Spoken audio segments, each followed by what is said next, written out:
Welcome to Strong Legends, daily sci-fi stories that fuel your mind. Subscribe and join the legend. The sky above Girithar bled crimson, streaked with the acrid fumes of extinct volcanoes. Jagged spires of obsidian glass, once the pride of Eora's home city, jutting into the sulphurous haze like broken teeth. Below, rivers of molten metal snaked through the ruins, illuminating the night in sickly orange. The air crackled with static, and distant thunder rumbled as if the planet itself was shuddering in agony. Eora crouched behind the half-collapsed remains of what had been a grand colonnade. Her breaths came in short gasps, each inhale tasting of ash and decay. She pressed her small frame against the charred marble, trying to make herself as invisible as the tiny alien she was. Her skin, dark and iridescent, shimmered with silver freckles, remnants of her species' natural bioluminescence. Yet here, in the dying light, she was nearly lost to shadow. Clutched in her trembling hands was the hollow emitter, its once brilliant glow dimming with each passing moment. It had been her last link to family. A circular device etched with ancient runes, it was supposed to summon rescue, but after the attack, after the bombs fell without warning, it had only flickered out. Now it served solely to remind her of what she had lost.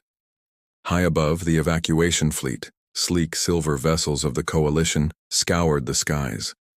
Their searchlights swept across the city's ruins in a cruel game of cat and mouse. Eora watched their trails, hoping one would pause, that a hatch would open, that a gentle hand would reach out. But each ship dipped away, their hulls streaking red as they pursued phantom targets or fled threats she could not see. A low keening noise drifted across the plaza. Eora's heart lurched. She poked her head around the broken column and spotted them, monstrosities born from the planet's dying core. Their bodies were a grotesque patchwork of flesh and metal, twisted claws dripping green acid, eyes like embers that burned with predatory intelligence. They moved in packs, hunting the echoes of life among the ruins. Panic seized Eora. She scrambled to her feet, backing away as one of the creatures snarled. Its breath hissed over her, hot, corrosive, reeking of iron. She stumbled skin-bottom first onto the fractured stones, and the hollow emitter slipped from her grasp, skittering across the broken tiles. "No!" she whimpered, lunging for it. The device slid to a stop beneath the scorched leg of a fallen statue. Eora reached, fingernails scraping stone, but a clawed foot snapped down mere inches from the emitter. A beast growled low, ready to strike. Tears welled in her molten gold eyes, blurring the blood-red sky. Fear roared in her ears. She pressed herself against the cold marble, wishbones trembling, and whispered the prayer her grandmother had taught her, a soft hymn to the twin moons they had lost. Her voice was thin, quivering, yet in that moment it was the only thing holding her together.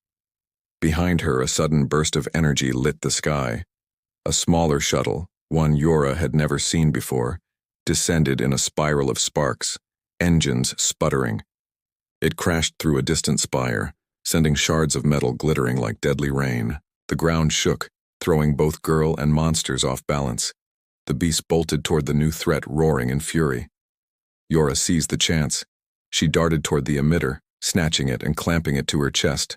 Heart pounding, she sprinted into the nearest side street, guided by reflex and the faint pulse of the device. The blood-red dawn was breaking now, painting the corpulent clouds in streaks of purple and ash. She ran until the world grew still again. The roar of engines faded, replaced by a deathly quiet. The hollow emitter pulsed weakly, projecting ghostly, blue glyphs into the humid air, coordinates for evacuation that would now never be reached. In the distance, the crash site smoldered, wrapped in a haze of toxic steam. Eora collapsed beneath a broken archway, her chest heaving. She pressed the emitter to her ear, hoping for a signal, a rescue call from home, but only static greeted her. Hot tears traced silver trails down her cheeks. Alone. Memories flooded her mind. Her mother's gentle laugh, her father's proud gaze as he showed her the constellations, her grandmother's lullabies beneath the glow of the twin moons. Here all she had was the echo of their warmth. A sudden rumble drew her gaze upward. Far overhead, battered coalition vessels circled like scavengers searching for survivors. Yora raised trembling fingers and mouthed silent pleas. The ships spun away. She watched until they were nothing more than pinpricks of light swallowed by the crimson haze. The monsters would return before long. Already their distant howls echoed through the city's hollow bones. Yura slid her back against the arch, hugging the hollow emitter. She whispered a promise to the silent ruins. She would not give up. She would survive. As sulfur rain began to fall, each droplet sizzling against the charred stones, Yura lifted her head. Her eyes, bright as distant stars, reflected the world's ruins and a spark of defiance. Somewhere in this broken world, hope still breathed. She would find it, or she would fade into legend, a tiny alien girl lost among monsters. But never would she bow to fear. Not yet, not ever.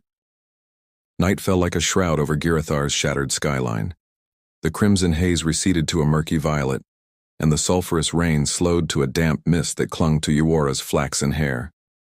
Every sound seemed amplified in the darkness, the drip of acidic droplets, the groan of metal shifting under its own weight, and most ominously, the soft click-click-click of scavenger claws against stone.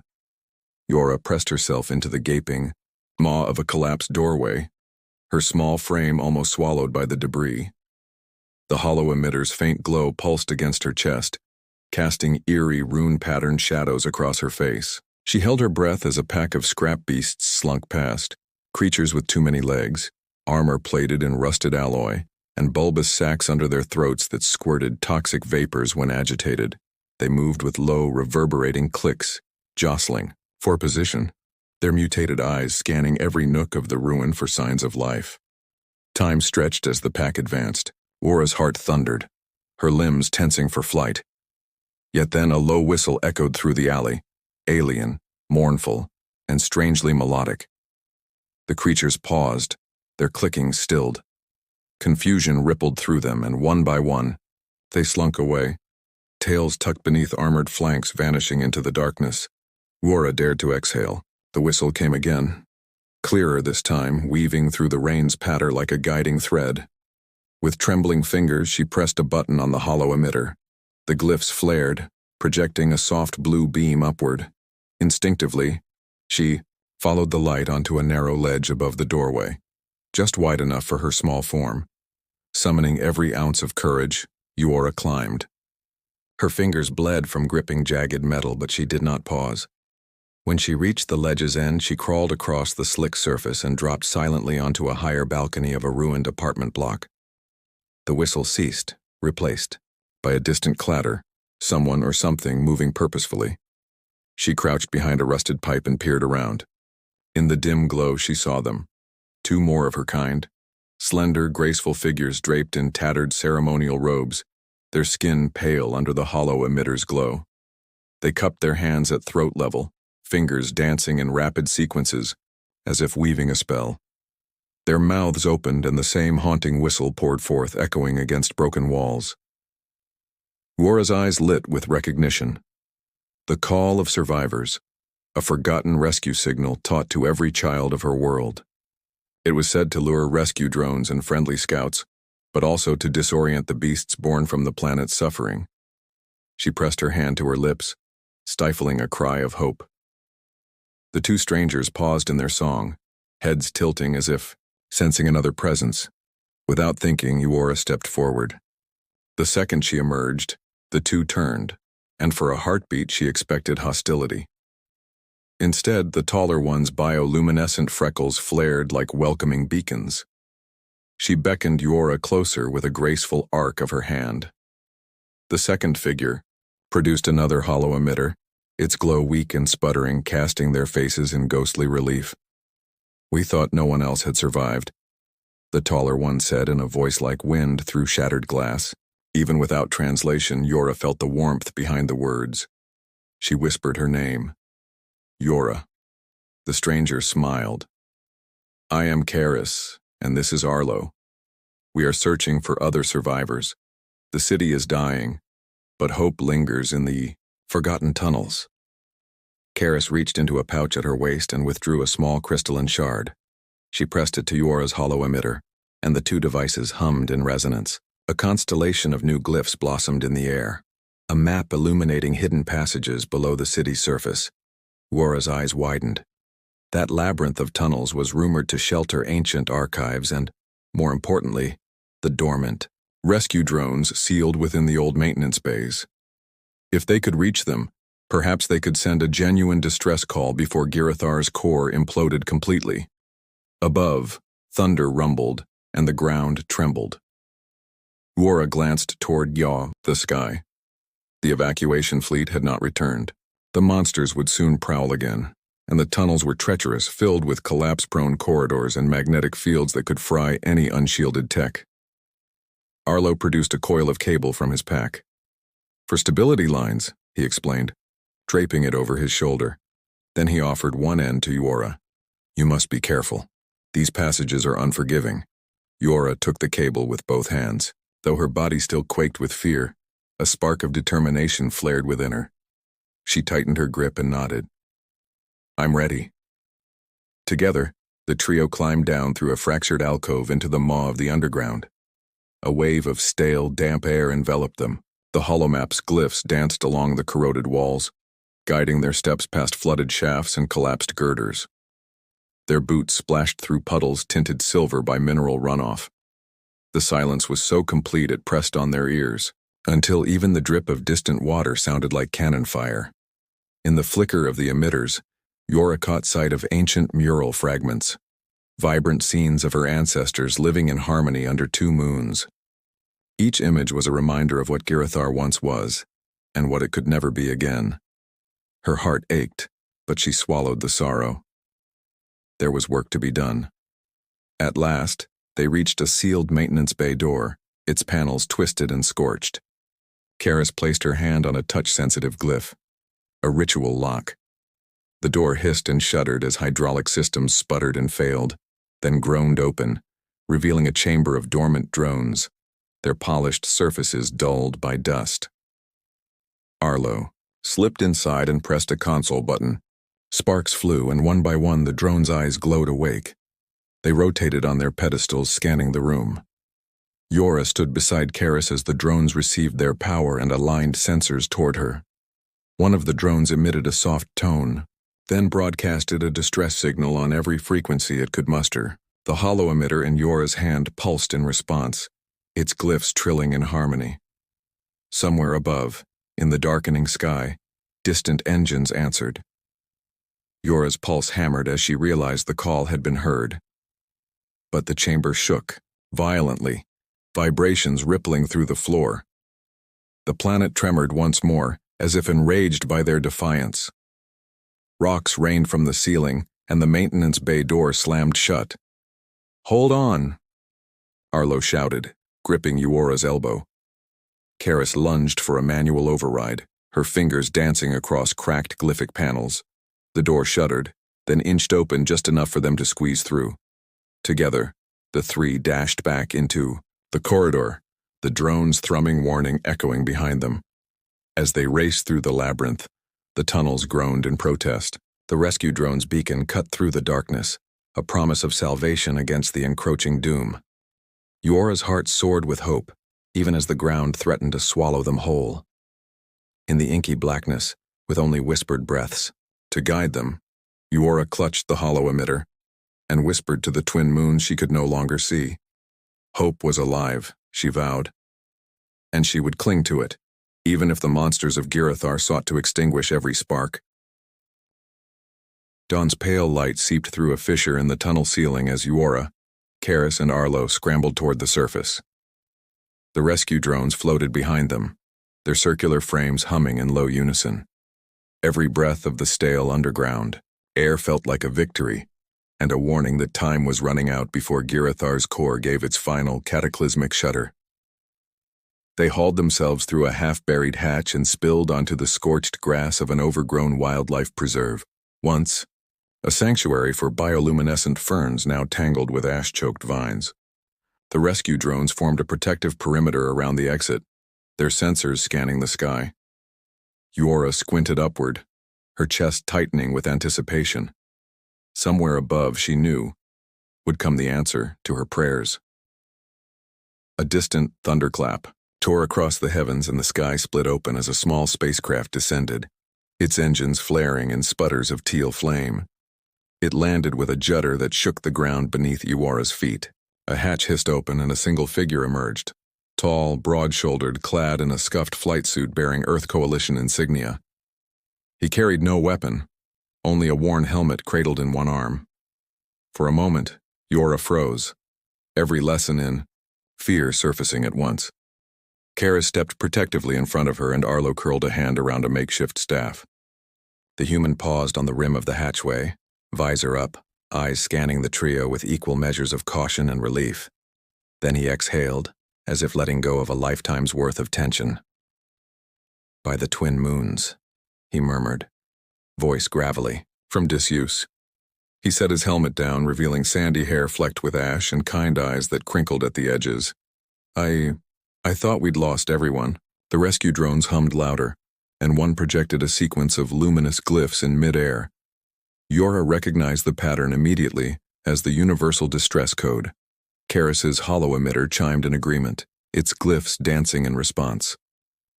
Realization blossomed on the human's face. He crouched to Uwara's level, arms open in greeting. "I'm Lieutenant Marcus Hale," he said, voice soft. He pressed a small device to his throat, an ancient translator, jury-rigged from scavenged parts, and the words shimmered into Uwara's language. "You are safe now." Uwara's heart thundered. She stepped forward, pressing the hollow emitter to her chest.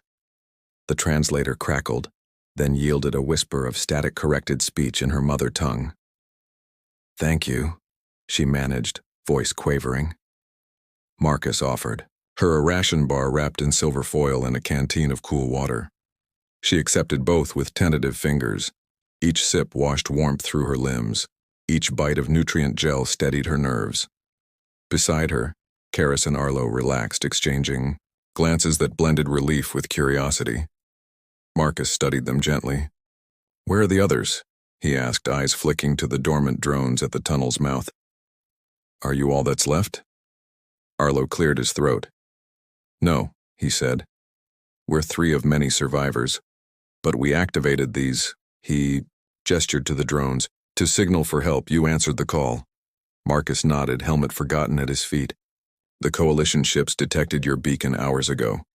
We've spent the night searching the surface. When I saw the light down here, I came alone, to make sure it was real." He glanced at Uwara. "And you are?" Uwara felt tears prick her eyes, but they were not tears of fear. She looked at Marcus's open, unthreatening stance and felt a spark of trust ignite. "Will you bring us back to safety?" she asked, voice small. His smile was gentle but determined. "Yes. I'll get you all to Sierra Station. You'll be among friends." Kara stepped forward, bowing her head in gratitude. "On behalf of all survivors of Girithar," she said, voice clear, "we thank you, Lieutenant." Marcus stood, offering both women his hand. "Then let's get going. There's much to rebuild and many who need hope." He swept an arm toward the waiting drone squad. "This little lady here," he said, nodding at Uwara, "led the charge. I'd follow her anywhere." As the morning sun crept over the horizon, casting gold across ash and overgrown ferns, Uwara allowed herself to smile. For the first time since the bombs fell, she felt the heavy weight of despair lift. In that moment of first contact, between alien and human, between loss and hope, she knew she was no longer alone, and that, she decided, was everything. The path from Girithar's surface to Sierra Station was neither straight nor safe. After their first contact, Lieutenant Marcus Hale organized a ragged caravan of survivors, scientists, engineers, even a handful of wounded soldiers, into a single column, their plasteel-reinforced transports lumbering across the ash-scorched plains. Uwara rode atop one of the lighter hover mules, wrapped in a blanket Marcus had fashioned from his own flight jacket. The acid storm. Barely an hour into their journey, dark, churning clouds roiled overhead, Sulphurous winds tore across the plains, carrying droplets of neon green acid that hissed against hulls and burnished metal skins. Marcus barked orders. "Form a diamond wheel. Keep the fast movers on the inside." The convoy shifted, vehicles weaving together like protective petals. Yora pressed her face to the mesh of her window, wide-eyed as acid stung the viewport and dripped down in sizzling rivulets. Next to her, Karis cradled her hollow emitter, its glyphs flaring to life and projecting a translucent shield bubble that protected their mule from the worst of the onslaught. Arlo sat beside her, tightening a pack of stabilizing cables around the hull. When the storm finally cleared, every surface was corroded and the air tasted of burnt ozone. Survivors emerged blinking, brushing acidic sludge from their sleeves. Yet in the wake of destruction, a fragile beauty remained. Tiny phosphorescent mushrooms glowing in crater pools, like promises of life persisting in death. Across the ruined bridges next came the shattered bridges of the Tethra Gorge, once gleaming arches spanning rivers of liquid metal, now little more than broken pylons jutting into emptiness. To cross, engineers rigged an improvised cable car, hanging capsule after capsule from a taut harness strung between twin towers. Yora's turn arrived. As she stepped into the capsule, her legs trembled. Below, molten metal churned and spat, casting flickering reflections on the cavern walls. Yet Marcus's steady hand at her back and Karis's soft encouragement gave her courage. The capsule lurched forward with a groan, and Yora closed her eyes against vertigo. When at last she felt the capsule settle on the far side, she opened, them to find Marcus's broad grin waiting. The raider ambush. On the fourth night, under a sky stained violet by dual moons, the convoy camped in a basin ringed by scorched pines. Lantern drones hovered above, casting warm pools of light. Survivors clustered around makeshift fires, sharing nutrient bars and whispered stories of homeworlds. Yora hummed a lullaby, her mother's song, for the younger children, her voice soft and trembling in the night air. One by one, little alien figures drifted off to sleep under her melody. Without warning, alarms blared. Scarlet tracer bolts arced through the darkness as raiders descended on hovercraft, firing plasma rifles. The camp erupted into chaos. Marcus shouted, "Defensive! Perimeter, now!" Soldiers scrambled to their feet while drones swooped into formation, their laser turret arrays rotating toward the attackers. Yora grabbed her hollow emitter and pressed a glyph. A beacon of blinding light flared overhead, momentarily stunning the raiders. She stepped forward into the fray, small but driven by fierce protection for her new family, waving the emitter above her head.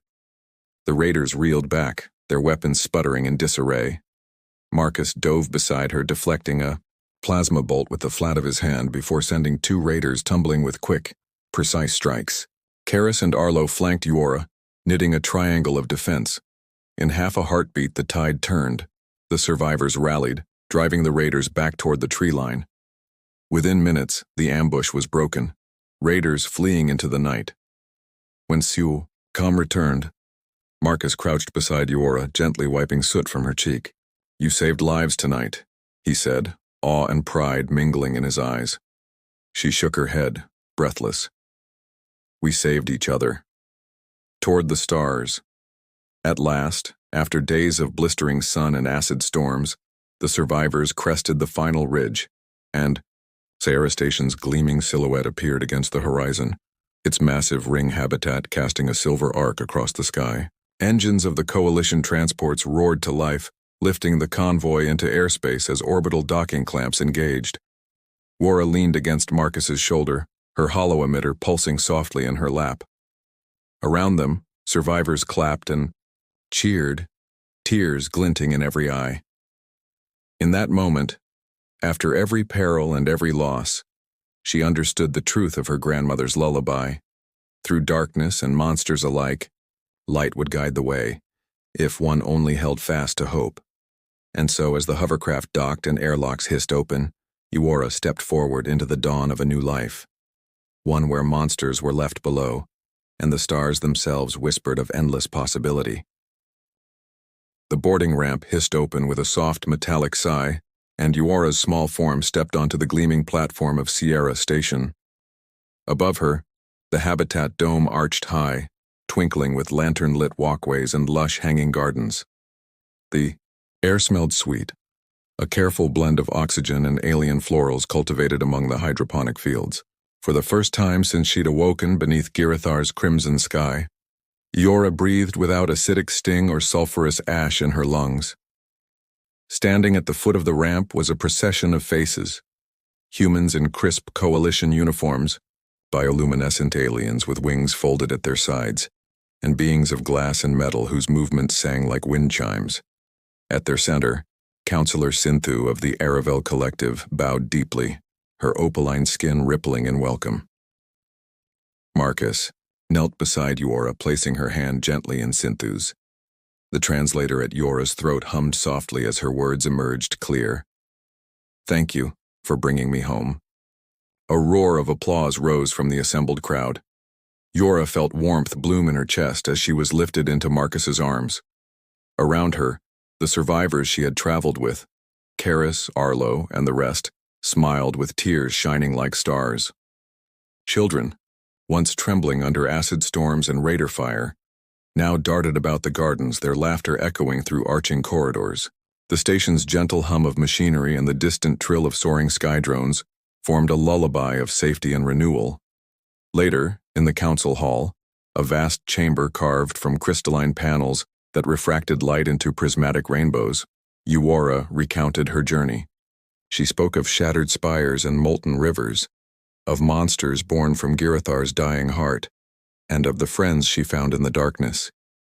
Each word was met with silent reverence, then a surge of commitment from representatives across the ring, engineers promising to restore her world's environment pods, biologists offering to repair its core ecosystems, and pilots volunteering runs to evacuate other survivors. When the session closed, Marcus guided Uora to a viewing gallery, overlooking the void. Below them, distant stars shimmered like scattered embers, and the blue-green orb of Girithar hovered at the edge of vision, scarred, but still spinning. Uora pressed a hand to the transparent panel, feeling the hum of the station beneath. Her fingertips. "Will you go back one day?" Marcus asked softly, voice caught between hope and apprehension. Uora turned, her eyes reflecting the twin moons of her memory, one etched in gold, the other in silver. She smiled, resolve steady in her gaze. "Yes," she whispered, "but not alone. I will return with friends. We will heal what was broken and teach the galaxy that even among monsters, compassion can grow." As Sierra's secondary suns flicked on, bathing the station in gentle warmth, Uora felt the promise of tomorrow unfurl before her. Here, among allies of every stripe, she was not just a survivor. She was a bridge between worlds, a living testament that light endures when the heart remains unbroken. And in that radiance, a new dawn had truly begun.